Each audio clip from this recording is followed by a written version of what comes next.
ఓం శ్రీ గురుభ్యో నమ. ఓం శ్రీ మాత్రే నమ.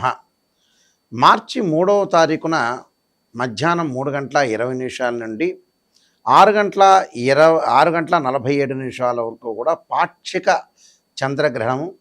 కొన్ని దేశాల్లో సింగపూర్, చైనా వంటి దేశాల్లో సంపూర్ణ చంద్రగ్రహణం అంటే కేతుగ్రస్తమైన చంద్రగ్రహణం మనకు మార్చి 3వ తారీఖున ఏర్పడుతుంది. మన భారతదేశంలో సహజంగా పాక్షికంగా కొద్ది స్పర్శ మాత్రమే కనపడుతుంటుంది. ఆ కొద్ది స్పర్శతోటి మన వాళ్ళు చాలామంది కూడా భయభ్రాంతులు చెందే అవకాశాలు అనేవి ఉంటాయి. కాబట్టి ప్రత్యేకంగా ఈ వీడియో చేయబడుతుంది. సహజంగా సూర్యుడు చంద్రుడు మధ్యలో భూమి ఉన్నప్పుడు, చంద్రుడు రాహు దగ్గర కానీ కేతువు దగ్గర కానీ ఉన్నప్పుడు మనకి చంద్రగ్రహణం అనేది ఏర్పడుతుంది.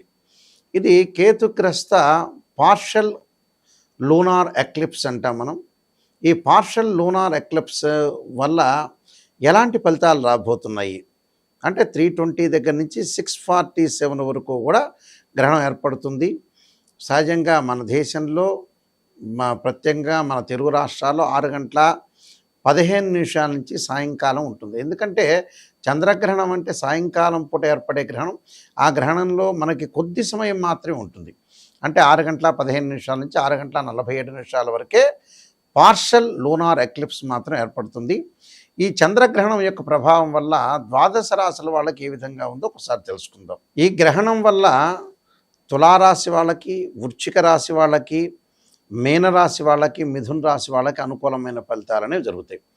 కొంతమందికి మిశ్రమైన ఫలితాలు, కొంతమందికి అశుభ ఫలితాలు జరిగే అవకాశాలు అనేవి ఉంటాయి. మకర రాశి వారికి గ్రహణము సింహరాశిలో సంభవిస్తుంది. ఈ మకర రాశి వాళ్ళకి ఏంటంటే 8వ స్థానంలో గ్రహణం అవుతుంది. అలానే గ్రహణం నుంచి 6వ స్థానంలో శత్రువులు అధికంగా పెరిగే అవకాశాలు ఎక్కువ ఉంటాయి. ఆరోగ్యపరంగా ఇబ్బందులు, అనారోగ్యం చేయటం, అధిక ప్రయాణాల్లో ప్రమాదాలు జరగటం జరుగుతుంటుంది. అంటే ప్రయాణాల్లో ప్రమాదాలు జరగకుండా చూసుకోండి, ఆరోగ్యపరంగా ఇబ్బందులు లేకుండా చూసుకోండి, వైఫ్ అండ్ హస్బెండ్ రిలేషన్లో గొడవలు జరగకుండా చూసుకోండి. అంటే ఎవరితోనో దారిన పోయేవాడితో తగాదు పెట్టుకుని కోప ఉద్రిక్తలు పెరిగే అవకాశాలు మనకుంటాయి. కోప ఉద్రిక్తలు పెరగకుండా సరైన ఆలోచనతోటి, సరైన నిర్ణయాలతోటి మనం ముందుకెళ్ళటం అనేది చాలా మంచిది.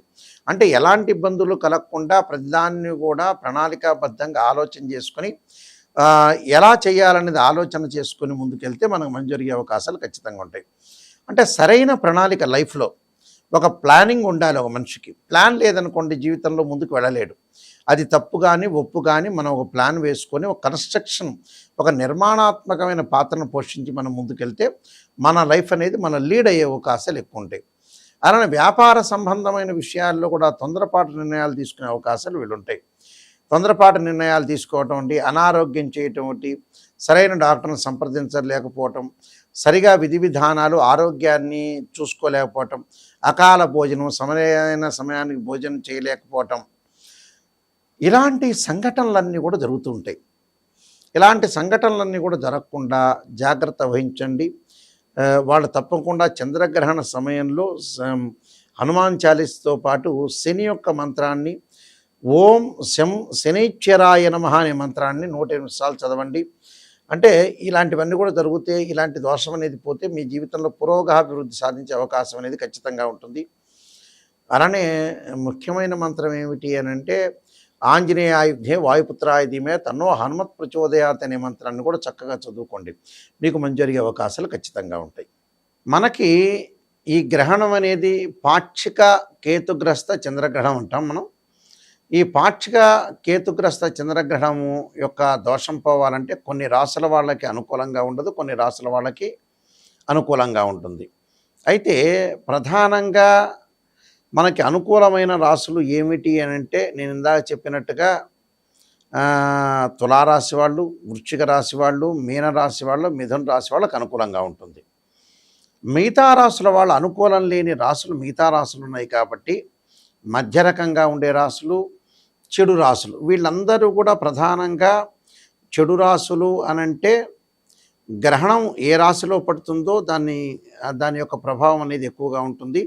సింహరాశిలో ప్రభావం ఉంది కాబట్టి సింహరాశి వాళ్ళు కొంత ఆరోగ్యపరంగా ఇబ్బందులు కాకుండా, వాహన ప్రమాదాలు జరగకుండా, ఎలాంటి కీడులు జరగకుండా కొద్దిగా జాగ్రత్త వహిస్తే సరిపోతుంది. ఈ రాశి వాళ్ళు ప్రత్యేకంగా ఆ, చంద్రుడు యొక్క ప్రతిబింబాన్ని అలానే సర్పానికి సంబంధించిన ప్రతిబింబాన్ని దానం చేయటం చాలా మంచిది.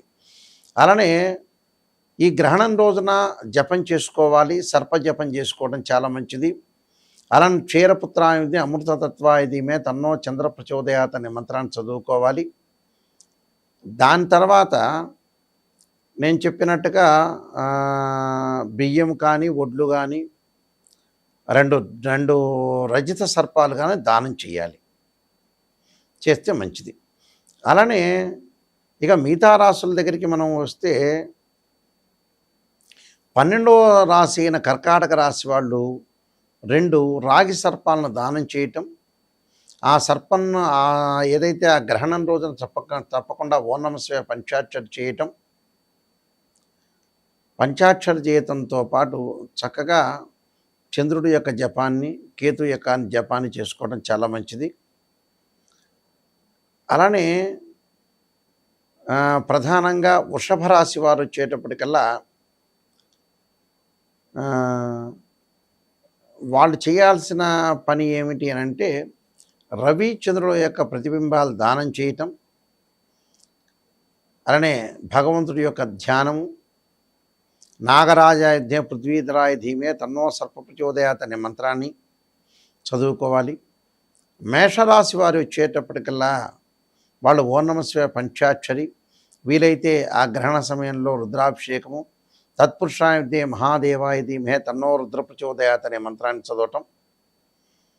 కుంభరాశి వారు ప్రధానంగా వాళ్ళు చేయాల్సినది ఏమిటంటే 2 వెండి సర్పాలని చిన్న చిన్న సర్పాలకి పూజ చేసి సర్పసూక్త పాశుపదాస రుద్రాభిషేకం చేసి శివలింగం పెట్టి ఆ 2 సర్పాలని దానం చేయటం, ఉలవలు మినుములు దానం చేయటం చాలా మంచిది.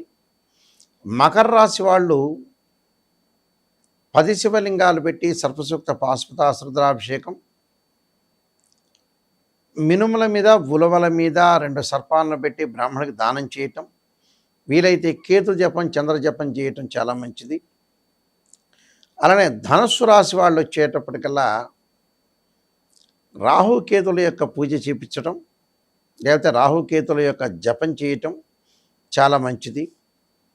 అలానే కన్యారాశి వాళ్ళు వచ్చేటప్పటికల్లా రాహుకేతులకి శవాలైన రాహుకేతులు ఉంటారు. ఆ రాహుకేతుల దగ్గర 2 సర్పాలను జంట సర్పాలను పెట్టి రాహుకేతుల్ని పంచామృతంతో పూజ చేసి ఆ 2 సర్పాలను బ్రాహ్మణుడికి దానం చేయటం, ఇంట్లో జపము, రుద్రాభిషేకము, యజ్ఞము, యాగం లాంటి చేయటం వల్ల కూడా అందరికీ కూడా మంచి జరిగే అవకాశాలు ఎక్కువగా ఉంటాయి. అయితే వీళ్ళందరికీ కూడా కొద్దిగా ప్రాబ్లమ్స్ వచ్చే అవకాశం అనేది ఒకటి ఉంటుంది కాబట్టి ఇలాంటి దోష పరిహారం చేసుకోవడం చాలా మంచిది.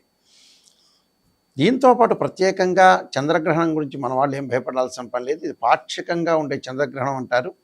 పాక్షిక చంద్రగ్రహణానికి భయభ్రాంతులు చెందాల్సిన పని లేదు. మన ఛానల్స్లో చాలామంది కూడా చూపిస్తున్నారు రకరకాల అపోహలతో, ఇదేదో గ్రహణం అయిపోతుంది, ఏదో ప్రాబ్లం అయిపోతుంది. ఏమీ ప్రాబ్లం కాదు. అసలు మన దేశంలో ఎప్పుడూ చంద్రగ్రహణం అంటే సాయంత్రం పూటే కనపడుతుంది. ఇది మధ్యాహ్నం పూట ఉంది అని అంటే వేరే వేరే దేశాల్లో సాయంకాలం పూట కనపడే అవకాశాలు ఉంటాయి. కాబట్టి ఆ సమయాన్ని బట్టి మనం బాధపడాల్సిన అవసరం ఏమీ లేదు. గ్రహణ ప్రభావం అనేది చాలా తక్కువగా స్వల్పంగా ద్వాదశ రాశుల మీద పడుతుంది. అయితే ఏదైనా సరే ఇవన్నీ కూడా గోచారీత్యా ఫలితాలు అంటారు. ఈ గ్రహణ దోషం కూడా గ్రహణ గోచారం అంటారు. జన్మజాతకాన్ని అనుసరించే విషయాలు అనేవి కానే కావు. భయపడాల్సిన పనేమీ లేదు. అలా ఏదో నాకు నెగిటివ్ జరిగిపోతుంది అనే అపోహ అనేది పడాల్సిన అవసరం లేదు. అయితే ప్రత్యేకంగా నా దగ్గర ఎవరైనా సరే రాశిఫల జాతకపరంగా చెప్పించుకునేవాళ్ళు నా నెంబర్ స్క్రీన్ మీద స్క్రోల్ అవుతున్న నెంబర్ ఉంది, ఆ నెంబర్కి కాల్ చేయొచ్చు. నేను నెంబర్ ఆఫ్ ఆస్ట్రాలజీ బుక్స్ రాశాను. కాలసర్ప యోగము, కాలసర్ప యోగ చంద్రిక, రాహుకేతులు, ఛాయాగ్రహాలు, అలానే పుత్రగణపతి వ్రతము, వాహ మార్తాండము, జాతక చంద్రిక, సర్వదేవతా గోత్రులు part 1 part 2, Swapnashastra Phaladipika, production of astrology, ఇలాంటి నెంబర్ ఆఫ్ ఆస్ట్రాలజీ బుక్స్ రాశాను. ఏదైనా ఒక రాశి చక్రాన్ని అనాలిసిస్ చేయాలంటే మీరందరూ కూడా గమనించాల్సిన విషయం ఏమిటంటే ఫస్ట్ జాతకంలో పాజిటివ్ కంటే కూడా యాక్చువల్గా నెగిటివ్ ఎక్కడ ఉంది అని తెలుసుకోవాలి. పాజిటివ్ అంటే ఏమిటి మనకు తెలుసా? పాజిటివ్ మనకెలా జరగబోతుందని. మన భవిష్యత్తు మనకి ఏ మనిషికైనా సరే మేము చెప్పకముందే అతని యొక్క లోపాలు తెలుస్తాయి. అతని యొక్క క్యారెక్టర్‌లో ఉండే విషయాలు తెలుసు. అన్ని రకాలుగా తెలుసు. నెగెటివ్ తెలుసుకొని ఆ నెగెటివ్ ఎప్పుడనేది పోతుందని తెలుసుకోండి మీరు. నెగెటివ్ చెప్పించుకోండి. ఎక్కడైనా సరే గురువు గారి దగ్గరికెళ్ళినప్పుడు పాజిటివ్, నెగెటివ్ రెండూ ఉంటాయి.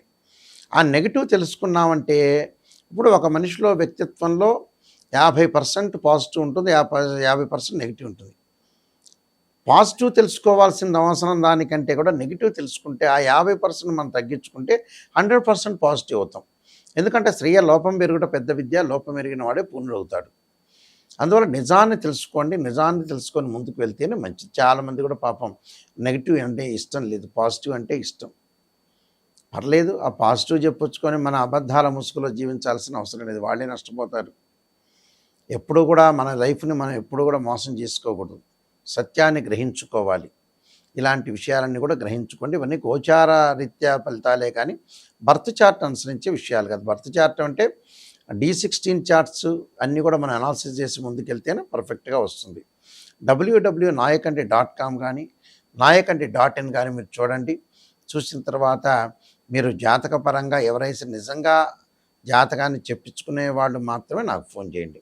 బాగుపడాలి, నిజం తెలుసుకోవాలనే వ్యక్తులు మాత్రమే ఫోన్ చేయండి. మీ అందరికీ కూడా గ్రహణం వల్ల ఎలాంటి ప్రాబ్లమ్స్ వచ్చే అవకాశం లేదు. ఏం భయపడాల్సిన పని లేదు. మీ అందరికీ కూడా ఈ శ్రీ పరమేశ్వరుడి యొక్క కరుణాకటాక్షం ఉండాలని ఆశిస్తూ సర్వే జనా సుఖినో భవంతు.